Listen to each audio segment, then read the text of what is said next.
بسم اللہ الرحمن الرحیم۔ سورہ البقرہ کے 13ویں رکوع کی پہلی آیت کا نزول کیسے ہوا؟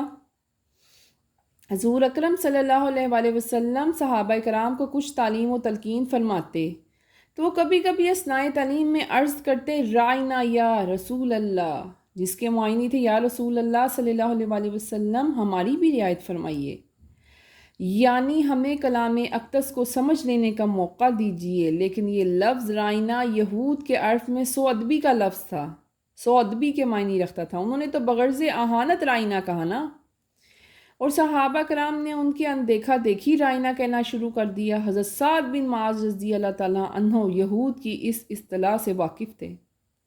آپ نے ایک روز یہود کو یہ لفظ کہتے دیکھ کر فرمایا، اے دشمنان خدا، تم پر اللہ کی لعنت! اگر میں نے اب کسی کی زبان سے یہ کلمہ سنا تو میں اس کی گردن کاٹ دوں گا۔ یہود بولے، آپ تو ہم پر برہم ہیں، لیکن مسلمان تو یہ لفظ رائنا، وہ بھی یہی لفظ بولتے ہیں، وہ بھی یہ لفظ کہتے ہیں رائنا۔ یہ جو آپ سن کے حضرت سعد رضی اللہ تعالیٰ عنہ بہت رنجیدہ ہو گئے اور خدمت اقدس میں حاضر ہوئے، اور پھر یہ اگلی آیت نازل ہوئی جس میں لفظ رائنا کا استعمال ممنوع فرمایا گیا، اور اس کی بجائے ان کا ہم الفاظ لفظ انظرنا کہنے کا حکم ہوا۔ اس سے معلوم ہوا کہ انبیاء کرام کی تعظیم اور توقیر اور ان کی جناب میں کلمات ادب عرض کرنا فرض ہے۔ جس کلام میں ان کی شان میں ترک ادب کا وہم بھی ہو، گمان بھی ہو، وہ زبان پر لانا ہی ممنوع ہے۔ بارگاہ رسالت میں یہ جرأت ہی کرنا بے ادبی ہے کہ اپنی طرف حضور صلی اللہ علیہ وآلہ وسلم کی توجہ مبذول کرنے کی عرض ہو، بلکہ خود اتنے ہوش و گوش سے متوجہ رہو کہ حضور صلی اللہ علیہ وآلہ وسلم کا ہر لفظ تمہاری سماعت سے خارج نہ ہو۔ دربار نبوت کا یہی ادب ہے۔ یہودیوں کی ایک جماعت تھی جو مسلمانوں سے دوستی اور ہمدردی کا بہت اظہار کرتی تھی۔ ان کی تکذیب میں یہ اگلی آیت نازل ہوئی جس میں مسلمانوں کو مطلع کیا گیا کہ کفار خیر خواہی کے دعوے جھوٹے کرتے ہیں، اندرونی طور پہ یہ سخت بدخواہ ہیں، ہرگز نہیں چاہتے کہ تم پر اللہ تعالیٰ کی طرف سے کوئی رحمت ہو، کوئی بھلائی نازل ہو۔ کفار اہل کتاب اور مشرکین دونوں مسلمانوں سے اتنا بغض رکھتے ہیں، انہیں اتنا رنج ہے کہ ان کے نبی محمد صلی اللہ علیہ وآلہ وسلم کو نبوت اور وحی کیوں عطا ہوئی، اور مسلمانوں کو یہ نعمت عظمیٰ کیوں ملی، اور بے شک اللہ ہی کے لیے ہے آسمان اور زمین کی ملکیت، اور اللہ کے سوا تمہارا کوئی حمایتی اور کوئی مددگار نہیں۔ قرآن کریم نے شارع سابقہ کتب قدیمہ کو منسوخ فرمایا تو کفار کو بہت حش ہوا، انہوں نے اس پر تان کرنا شروع کی۔ اس پر یہ آیت نازل ہوئی اور بتایا کہ منسوخ بھی اللہ عز و جل کی طرف سے ہے اور ناسخ بھی اس کی طرف سے ہے۔ اس میں جو حکمت الہی ہے وہ اسی کے علم میں ہے۔ بظاہر یہ حقیقت ہے کہ ناسخ اور منسوخ دونوں میں حکمت ہے۔ ناسخ کبھی منسوخ سے زیادہ سہل اور نافع ہو جاتا ہے۔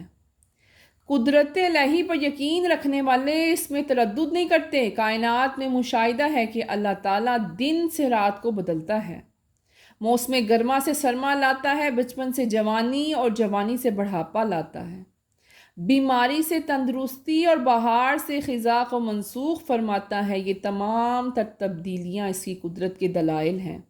تو ایک آیت یا ایک حکم کے منسوخ ہونے میں کیا تعجب ہے؟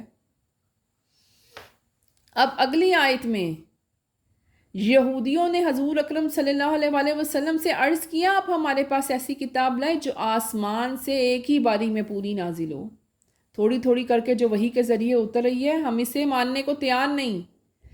ان کے حق میں یہ آیت، اگلی جو ہے آیت یہ نازل ہوئی کہ تم لوگ وہی ہو جو موسیٰ علیہ السلام سے بھی مطالبہ کر کے نا بچڑے کو پوجنے لگ گئے تھے، اور اپنی مرضی کے سوال کرنا یہ تمہاری پرانی عادت، تمہارا پرانا طریقہ ہے۔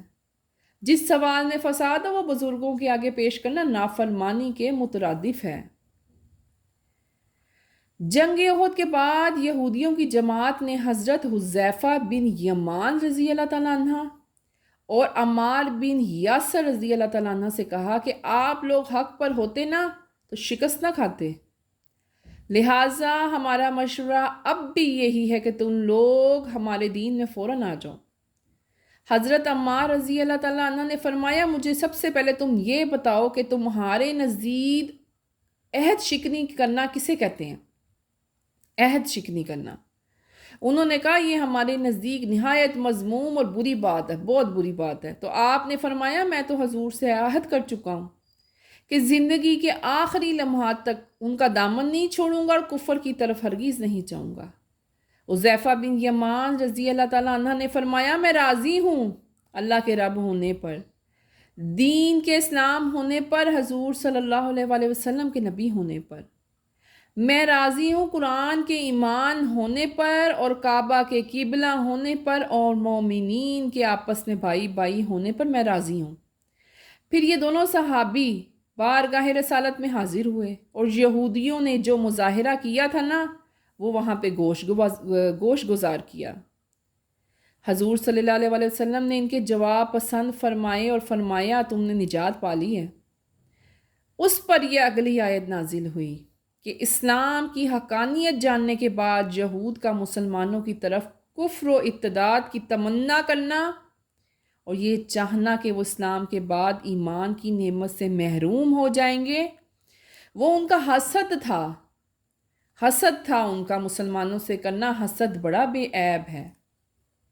آخر میں حضور صلی اللہ علیہ وآلہ وسلم نے فرمایا کہ اب بھی ان کے اس حسد کو عفو و درگزر کرو، انہیں اصلاح نفس کی دعوت دیتے رہو، پھر جو حکم الہی عز و جل کی طرف سے آئے اس پر عمل کرنا، یعنی جہاد یا لڑنے یا جنگ کرنے کا حکم اللہ کی طرف سے آئے پھر کرنا، ابھی لازم نہیں ہے تم پر۔ جب تمہیں حکم آئے تو پھر اس کی وقت فوراً سرکوبی کی جائے۔ اللہ تعالیٰ نے مسلمانوں کو حکم دیا، اب اللہ تعالیٰ نے بھی مسلمانوں کو یہی حکم دیا کہ تم ان کی طرف توجہ نہ کرو، بلکہ اللہ عز و جل کے حکم جہاد کا اعلان کا انتظار کرو۔ اسی اثنا میں دو بنیادی اصول، پہلے نماز قائم کرنے کے اور پھر زکوٰۃ دینے کے فرض کیے گئے تاکہ فرد جماعت کی طاقت بڑھتی رہے۔ اگر تم نیک عمل کرو گے تو ان کا اجر تمہارے رب کے پاس موجود ہوگا بے شک۔ آخر میں یہودی دعویٰ کرنے لگے، آخری آیات میں اس رکوع کی کیا کیا ہے؟ یہودیوں نے دعویٰ کرنا شروع کر دیا کہ یہ جنت کے حقدار ہیں، یہودی اور نصرانی کے سوا اور کوئی نہیں۔ یہ باتیں محض اس لیے کہتے تھے وہ کہ مسلمانوں کو اسلام سے منحرف کریں، کیونکہ اب انہوں نے سب ہتھ کنڈے استعمال کر لیے تھے، وہ جنت کی دعوت دیتے تھے، جب پاگلوں والی باتیں کرتے تھے، جیسے نسخ آیات پر اعتراض کرتے تھے۔